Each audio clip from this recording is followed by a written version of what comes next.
नमस्कार विद्यार्थी व पालक मित्रांनो, मी ऋषिकेश कुलकर्णी आपल्या सर्वांचं व्हायब्रंट ॲडमिशन गायडन्स या यूट्यूब चॅनलमध्ये स्वागत करतो. मित्रांनो, या व्हिडिओच्या पार्ट 2 मध्ये आपण काय डिस्कस करणार आहेत तर यामध्ये आपण दोन गोष्टी बोलणार आहे.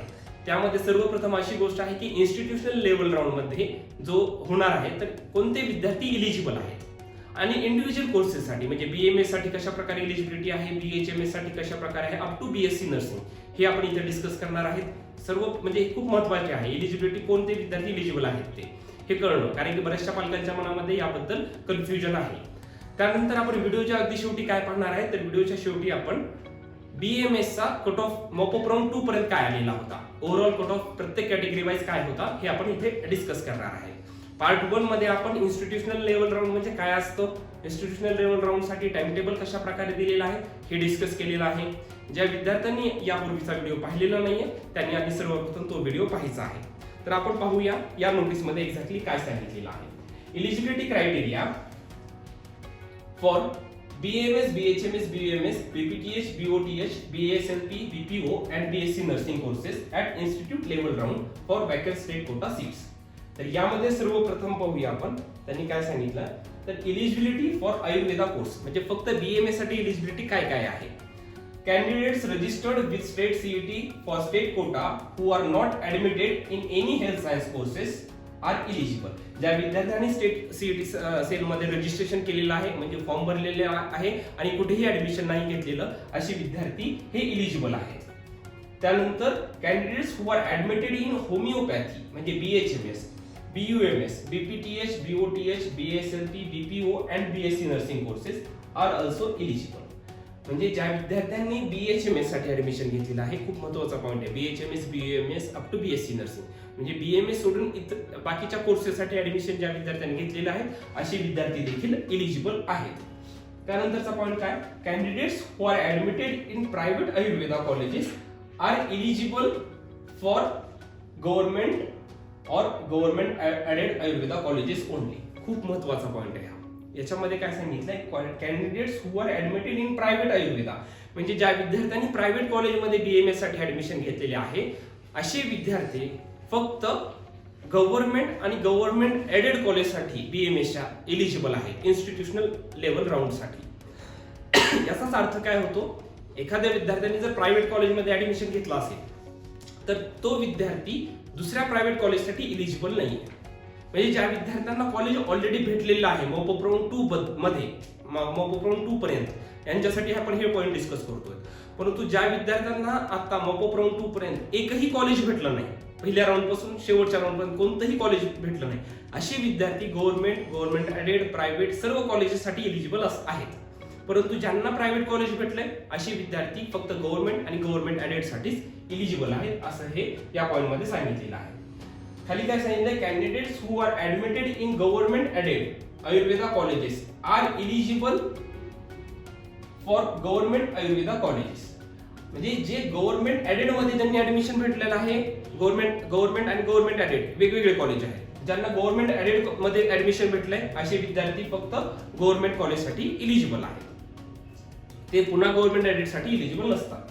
आणि खालचा पॉईंट आहे शेवटचा, candidates who are admitted in private Ayurveda colleges are not eligible for another private Ayurveda college म्हणजे ऑलरेडी तुम्हाला मी सांगितलं होतं, म्हणजे ज्या विद्यार्थ्यांनी एका प्रायव्हेट मध्ये ऍडमिशन घेतलेलं आहे प्रायव्हेट कॉलेजमध्ये असे विद्यार्थी दुसऱ्या प्रायव्हेट कॉलेजमध्ये इलिजिबल नाही. अशा प्रकारे BMS ची इलिजिबिलिटी क्रायटेरिया होता. म्हणजे सर्व विद्यार्थी ज्यांनी रजिस्ट्रेशन केलेलं आहे ते इलिजिबल आहेत. ज्या विद्यार्थ्यांनी BHMS, BUMS, BPTH, BOTH up to BSc nursing या कोर्सेससाठी ऍडमिशन घेतलेलं आहे अशी देखील विद्यार्थी या BMS साठी इलिजिबल आहेत. त्यानंतर ज्या विद्यार्थ्यांनी BMSच्या प्रायव्हेट कॉलेजला ऍडमिशन घेतलेलं होतं असे विद्यार्थी फक्त गव्हर्नमेंट आणि गव्हर्नमेंट ॲडेड साठी इलिजिबल आहेत. ज्या विद्यार्थ्यांना गव्हर्नमेंट ॲडेडचं कॉलेज भेटलं होतं असे विद्यार्थी गव्हर्नमेंट कॉलेजसाठी इलिजिबल आहेत. फक्त ज्या विद्यार्थ्यांना गव्हर्नमेंट प्रायव्हेटचं कॉलेज भेटलेलं आहे BMS प्रायव्हेट कॉलेज तर ते विद्यार्थी दुसऱ्या प्रायव्हेटसाठी इलिजिबल नाही आहेत. आणि ज्या विद्यार्थ्यांना गव्हर्नमेंट ॲडेडचं कॉलेज भेटलं आहे तर ते दुसऱ्या गव्हर्नमेंट ॲडेड कॉलेजसाठी इलिजिबल नाही आहेत, ते फक्त गव्हर्नमेंटसाठी इलिजिबल आहेत. अशा प्रकारे BMS साठी हा इलिजिबिलिटी क्रायटेरिया सांगितलेला आहे. मित्रांनो, ज्यांना अजून काही डाऊट्स असतील ते आम्हाला कॉल करून किंवा व्हायब्रंटच्या ऑफिसला व्हिजिट करून विचारू शकतात. त्यानंतर आता आपण दुसऱ्या टप्प्यामध्ये बघूया की एलिजिबिलिटी फॉर होमिओपॅथी कोर्सेस, म्हणजे BHMS साठी कोणकोणते विद्यार्थी एलिजिबल आहेत. Candidate registered with state CET cell quota who are not admitted in any health service, ते एलिजिबल आहेत, म्हणजे ज्यांनी रजिस्ट्रेशन केलेलं आहे असे एलिजिबल आहेत. Candidates who are admitted in BUMS, ज्या विद्यार्थ्यांनी BUMS प्रायव्हेट कॉलेजमध्ये ऍडमिशन घेतलं, BUMS private college, BPTH, BOTH, BSLP, BPO up to BSc nursing courses are also eligible. ज्यांनी म्हणजे BUMS सेम BMS च्या फॉर्मॅटमध्ये हा एलिजिबिलिटी आहे, ज्यांनी बाकी सर्व म्हणजे BUMS up to BSc nursing साठी ऍडमिशन घेतलेलं आहे असे विद्यार्थी देखील BHMS साठी एलिजिबल आहेत. महत्त्वाचा पॉईंट काय, candidates who are admitted in private homeopathy college are not eligible for another private homeopathy college. ज्या विद्यार्थ्यांनी प्रायव्हेट एक कॉलेज भेटलेलं आहे होमिओपॅथीचं, असे विद्यार्थी दुसऱ्या प्रायव्हेट कॉलेजसाठी एलिजिबल नाही आहेत. आणि शेवटचा point, candidates admitted for colleges in Ayurveda course are not eligible for college in homeopathy courses. म्हणजे ज्यांना आयुर्वेदा म्हणजे BMS कॉलेज भेटलेलं आहे असे विद्यार्थी BHMS साठी एलिजिबल आहेत. ऑब्व्हियसली कोण घेणार पण नाही तसं, पण ज्यांना घ्यायची इच्छा असेल तर ते एलिजिबल नाही आहे तिथं पॉईंटच्या सांगितल्याप्रमाणे. आणि इतर महत्त्वाचे दोनच पॉईंट आहेत यामध्ये. कॅन्डिडेट्स कोणते eligible, who are admitted in private homeopathy college are not eligible for another private. BHMS चे गव्हर्नमेंट कॉलेज तर नाही आहेत महाराष्ट्रामध्ये, तर ज्यांना प्रायव्हेट कॉलेज भेटलंय तर ते दुसऱ्या प्रायव्हेट कॉलेजमध्ये ऍडमिशन घेऊ शकत नाही. परंतु ज्यांना पहिल्यापासून मॉपअप राऊंड 2 पर्यंत एकही कॉलेज भेटलं नाही असे विद्यार्थी BHMS साठी पूर्ण एलिजिबल आहेत. आणि कोणते एलिजिबल नाही आहेत, ज्यांना BMS भेटलंय ते BHMS घेऊ शकत नाही. अशा प्रकारे आपण BHMS चा एलिजिबिलिटी क्रायटेरिया पाहिला आहे. आता आपण बघूया एलिजिबिलिटी फॉर युनानी कोर्सेस काय आहे. Candidates registered with state CET cells are eligible, ज्यांनी रजिस्ट्रेशन केले ते एलिजिबल असणार आहेत. Candidates who are admitted in BHMS, BPTH up to BSc nursing courses are also eligible, म्हणजे ते पण एलिजिबल आहेत जे बाकी कोर्सेसला हे केलेलं आहे, ऍडमिशन त्यांना भेटलेलं आहे from BHMS to BSc nursing पर्यंत. Candidates who are admitted in private Unani colleges are eligible for government और गव्हर्नमेंट एडेड युनानी कॉलेजेस, म्हणजे प्रायव्हेट मध्ये ज्यांना ऍडमिशन भेटलंय BUMS असे विद्यार्थी फक्त गव्हर्नमेंट आणि गव्हर्नमेंट एडेड कॉलेजसाठी एलिजिबल आहेत. आणि शेवटचा point, candidates who are admitted in private Unani colleges are not eligible for another private Unani college. ज्यांना BUMS प्रायव्हेट कॉलेज भेटलं ते दुसऱ्या प्रायव्हेट कॉलेजसाठी एलिजिबल नसणार आहेत. अशा प्रकारे आपण युनानीचं म्हणजे BUMS चा आपण एलिजिबिलिटी क्रायटेरिया पाहिलेला आहे. आता काय सांगितलंय पुढचा, eligibility for BPTH, BOTH, BSLP and BPO याच्यासाठी एलिजिबिलिटी क्रायटेरिया काय आहे. Candidates registered with state CET cell are eligible, ते एलिजिबल असणारे ज्यांनी फॉर्म भरलेला आहे, ऑब्व्हियसली सर्वांनीच भरलेला आहे. Candidates who are admitted in private BPTH college are eligible for government और गव्हर्नमेंट एडेड BPTH, BOTH सर्व कोर्सेससाठी. ज्यांना या प्रायव्हेट मध्ये ऍडमिशन ज्यांना एखादा भेटलेला असेल तर ते सर्व गव्हर्नमेंट किंवा गव्हर्नमेंट एडेड या सर्व कोर्सेससाठी एलिजिबल आहेत. Candidates admitted in BSc nursing colleges are also eligible, ज्यांना नर्सिंग मधलं कॉलेज भेटलं आहे असे देखील सर्व विद्यार्थी या कोर्सेससाठी एलिजिबल आहेत. Candidates who are admitted in private BPTH colleges are not eligible for another private. Same format मध्ये आहे, ज्यांना प्रायव्हेट मध्ये भेटले ते दुसऱ्या प्रायव्हेट मध्ये जाऊ शकत नाही फॉर इन्स्टिट्यूशनल लेवल राऊंड. त्यानंतर अगदी शेवटचा एलिजिबिलिटी क्रायटेरिया BSc नर्सिंग साठी आहे, तो देखील आपण इथे डिस्कस करणार आहे. Candidates registered with state CET for state quota who are not admitted for any health science course are eligible, म्हणजे ज्यांनी रजिस्ट्रेशन केलं ते एलिजिबल आहेत. Candidates who are admitted in private nursing colleges are eligible for government aided nursing colleges, ज्यांना private मधलं college भेटलंय ते government aided साठी एलिजिबल आहेत. आणि शेवटचा पॉईंट आहे, candidates who are admitted in private nursing colleges are not eligible for another private nursing college, ज्यांना दुसरं प्रायव्हेट नर्सिंगचं कॉलेज भेटलंय ते दुसऱ्या प्रायव्हेट नर्सिंग मध्ये जाऊ शकत नाहीत. हा नर्सिंगचा एलिजिबिलिटी क्रायटेरिया होता. सर्वप्रथम आपण BMS चा डिस्कस केला, त्यानंतर BHMS, पुन्हा BUMS, पुन्हा BPTH up to BSc nursing, अशा प्रकारे आपण सर्व एलिजिबिलिटी क्रायटेरिया डिस्कस केलेले आहेत. महत्त्वाची दोनच गोष्टी आहेत.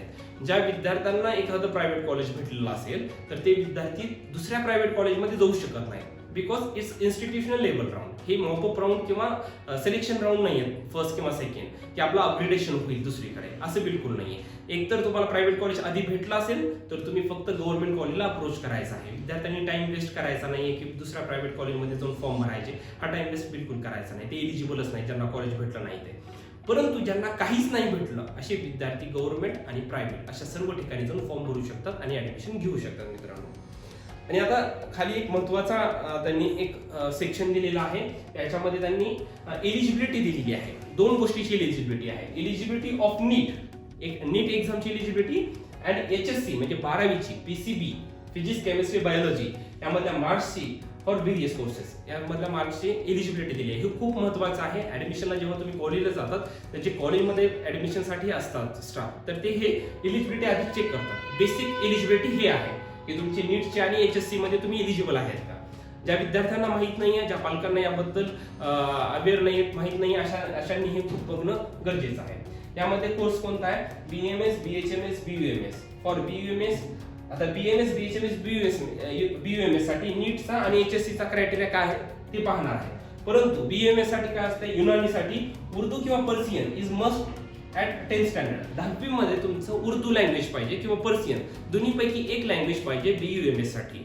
आता नीट मधला क्रायटेरिया तर जनरल किंवा EWS मध्ये, ओपन कॅटेगरी आणि EWS मधल्या विद्यार्थ्यांना नीट मध्ये 720 पैकी कमीत कमी 113 तरी पडले पाहिजे. त्यानंतर रिझर्व्ह कॅटेगरी म्हणजे बाकीचे जे रिझर्व्ह कॅटेगरी विद्यार्थी असतात त्यांना 87 मार्क्स मिनिमम असणं गरजेचं आहे. आणि जे जनरल और EWS PWD म्हणजे फिजिकल विथ डिसॅबिलिटी मध्ये जे विद्यार्थी असतात त्यांना 99चा क्रायटेरिया आहे. हा नीट मधला क्रायटेरिया आहे. आणि 12वीचा क्रायटेरिया काय आहे? तर जनरल आणि EWS मधील विद्यार्थ्यांना 300 पैकी 150 मार्क पडले पाहिजेत कमीत कमी.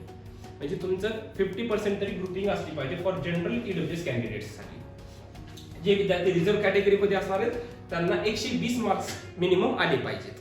300 पैकी 120 मार्क फिजिक्स केमिस्ट्री आणि बायोलॉजी या 3 कोर्सेस मध्ये सब्जेक्ट मध्ये हे तुम्हाला स्कोर आलेले पाहिजेत. विद्यार्थ्यांनी चेक करायचे आहे. आणि person with disability general category किंवा EWS मधल्या विद्यार्थ्यांसाठी 135 आहे.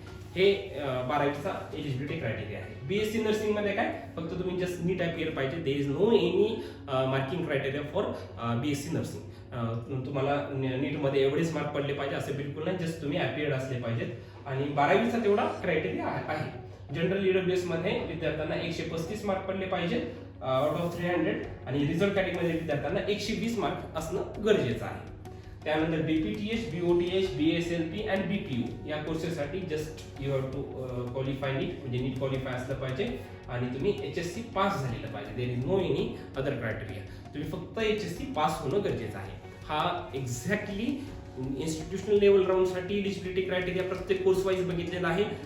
त्यासोबतच आपण नीटला किती स्कोर असले पाहिजेत आणि 12वीला देखील किती मार्क्स आले पाहिजेत फिजिक्स केमिस्ट्री आणि बायोलॉजी या 3 सब्जेक्टमध्ये हे देखील आपण डिस्कस केलेलं आहे. म्हणजे तुम्हाला ओव्हरऑल आता कळालेलं आहे की एलिजिबिलिटी कशा प्रकारे आपली आहे. ह्याच्या व्यतिरिक्त तुम्हाला अडचणी असतील तर तुम्ही केव्हाही आम्हाला कॉल करू शकतात किंवा व्हायब्रंट ऍडमिशन गायडन्स या आपल्या ऑफिसला तुम्ही व्हिजिट करू शकतात मित्रांनो. आता आपण व्हिडिओच्या अगदी शेवटच्या टप्प्यामध्ये मोपॉप राऊंड 1चा BMSचा कट ऑफ काय आलेला आहे, ओव्हरऑल कट ऑफ प्रत्येक कॅटेगरी वाईज हे आपण इथे डिस्कस करणार आहे. त्यानंतर महत्त्वाच्या 2-3 नोटीस मी तुम्हाला सांगणार आहे. तर इथे आपण पाहूया कट ऑफ काय होता BMSचा फॉर गव्हर्नमेंट कॉलेजेससाठी. मोपॉप राऊंड 2 पर्यंत कट ऑफ काय आलेला आहे? जनरल कॅटेगरीमध्ये common 450 marks, SC general 384, ST general 243, VJ 437, NT1 391, NT2 435, NT3 450 marks, OBC 447 आणि EWS कॅटेगरी 442. अशा प्रकारे जनरल मधील कट ऑफ होते. आता वुमन साठी cut off for common category काय होता?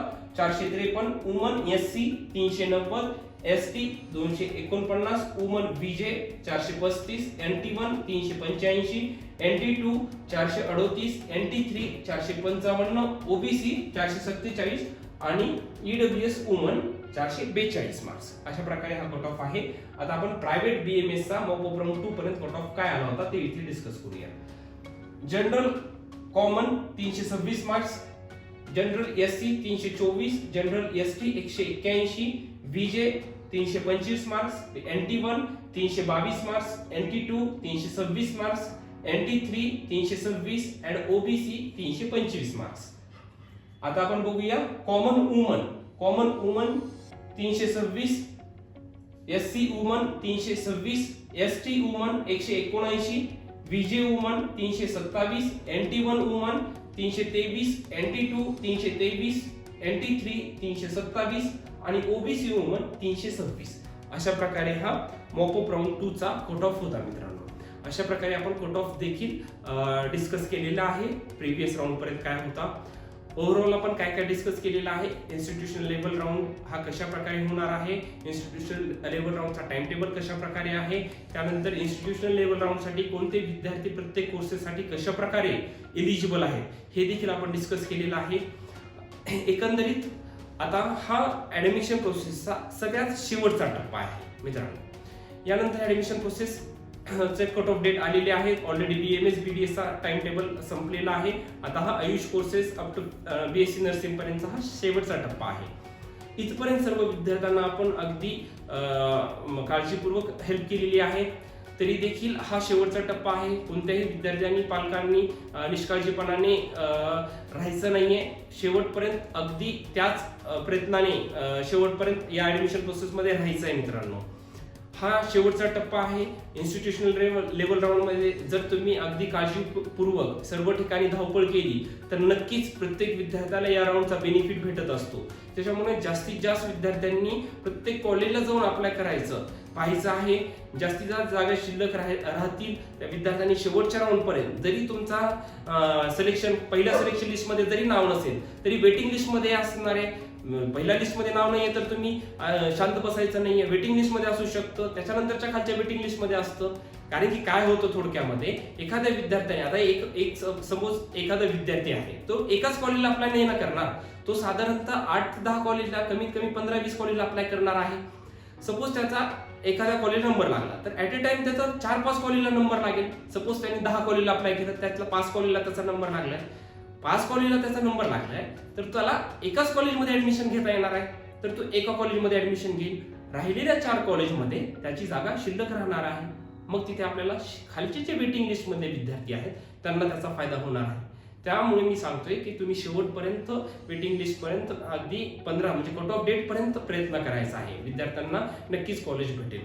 या इन्स्टिट्यूशनल लेवल राऊंड मध्ये किंवा ऍडमिशन प्रोसेस मध्ये जर काही अडचणी असतील तर तुम्ही आम्हाला सांगायचं आहे. व्हायब्रंट ऍडमिशन गायडन्स या आपल्या ऑफिसला व्हिजिट करा किंवा मला कॉल करा. मी तुम्हाला नक्कीच या सर्व गोष्टीमध्ये शेवटपर्यंत प्रयत्न करून देणार आहे आणि तुमची मदत करणार आहे मित्रांनो. अशा प्रकारे महत्वाची, आता याच्या देखील मध्ये महत्वाचा पुढचा टप्पा काय असणार आहे तर अजून जर राऊंड वाढले किंवा ह्या टाइम टेबल मध्ये काही चेंजेस झाले तर आपण हे डिस्कस करणार आहेत. आणि महत्वाची गोष्ट, नीटचे कमिंग नीट 2021 चे फॉर्म लवकर सुरू होतील. हे फॉर्म कसे असणार आहेत, हे फॉर्म कशा प्रकारे भरायचे आहेत हे देखील आपण प्रत्येक व्हिडिओमध्ये डिस्कस करणार आहे. त्याच्यामुळे सर्व विद्यार्थ्यांना पुन्हा एकदा विनंती करतो, ज्या विद्यार्थ्यांनी अजूनही व्हायब्रंट ऍडमिशन गायडन्स या YouTube चॅनलला सबस्क्राईब केलेलं नाही अशा विद्यार्थ्यांनी सर्वप्रथम सबस्क्राईब करा आणि आपल्या जास्तीत जास्त व्हिडिओला शेअर करा, जेणेकरून आपल्या सोबतच आपल्या अन्य मित्रांना आणि अन्य पालकांना या व्हिडिओचा फायदा होईल मित्रांनो. Thank you so much.